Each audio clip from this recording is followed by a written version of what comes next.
All right, thanks, Adam. Joined by Jim Clausen today. Gonna kind of get a little serious here. We've had a couple of news stories here in the last couple of days where dogs were involved, and the argument can be made that some of the issues that happened are on the owners. Mm-hmm. And you know, we've had some situations where we don't know the full details of the story, where a dog may have caused an accident. Mm-hmm. Was the dog inside the vehicle? Now, we see it all the time. You can, any day of the week, you can drive down the road and see a dog on the lap of a driver, sticking their head out the window. You know, years ago, about 14 years ago, I had a situation where I picked up a client's dog who was a professional hockey player for the Steelheads. He is now in the NHL. Mm-hmm. And I asked him, is the dog good at riding in the vehicle? I've learned to ask better questions. His perception of being good in the vehicle and my perception of being good in the vehicle, two different things. Mm-hmm. I had the dog in my wife's minivan. I put him in the far back, thinking, okay, if this dog is, I mean, it's the first time I ever met this dog. Mm-hmm. Was picking up to start his training. The dog jumped over the seat, jumped over the middle seat, hit me in the arm, and we careened off the road.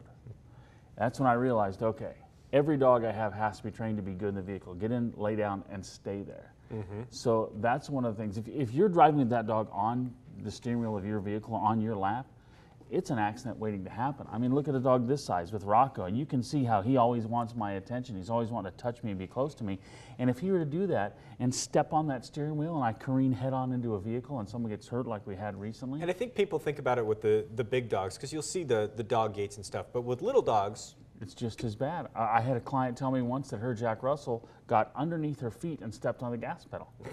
And she didn't crash, she almost mm-hmm. crashed. She had to reach down and grab her dog and pull it out. But it could be a little dog just falling off your arm, leaning against the window and falling into the steering wheel, and just careening 6 to 10 feet, but going into the center line, where now innocent people are going to be hurt because the owner of the dog didn't take responsibility. And then the other story that's kind of making headlines right now is that, again, the pit bull breed is in the headlines with the officer involved shooting a dog. That's right. Now, when people own pit bulls, Rottweilers, Dobermans, German Shepherds, when you have these big dogs that have the genetic potential to be aggressive, and that, unfortunately, we as a media sensationalize when an accident does happen, mm-hmm. then we create this vision that these pit bulls or these Dobermans or these Rottweilers are always vicious, when in fact, they're not always vicious. So the owner who owns these dogs, their dogs have to be 100 times better trained and obedient than any lab or golden retriever. It's unfortunate, but they have to be held to a higher standard. They have to be held to a higher standard because of the public perception of this breed. Now, in this case, we don't know how the dog got out, but had the dog been through boundary training to stay in its yard, mm-hmm. we wouldn't have had an accident. Now, this dog, let's look at the whole picture. Maybe this officer has been on the street for years and years and years. You know, as an officer, he's not always dealing with people that are having their best day. Mm-hmm. He has a preconceived notion based on his experience of dealing with this particular breed in certain areas of our society, and he goes up to do his job, and this dog is running at him. Now, we don't know if this dog was actually aggressive or not. The dog is just running towards the officer. That dog may have been totally friendly, but because of the officer's experience being on the street, working around people that are having a bad day with this particular breed, and seeing this dog charging at him, you know, I can't blame the officer for doing what he did. You see a big dog charging at you out of a breed that you know is vicious, mm-hmm.